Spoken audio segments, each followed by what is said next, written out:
In Adobe Lightroom, you're going to come into the Add Photos section. You're going to find the photos that you want to add to your library, and you're going to select those. And once you've selected those, you're going to hit Import, and now they're ready for editing. So now you come over to your Edit section, and you just modify your settings according to your adjustments that you want to make, and do your color grading and all of that. Now, this is the step that most photographers miss. They do not have a watermark file for their business, and this is a key thing that you can do in Lightroom. You just add a watermark, whatever the size may be. It could be as large as the entire image if you want it to be.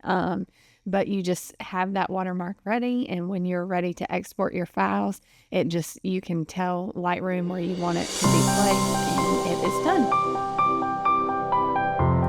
Like and subscribe our channel for more content just like this.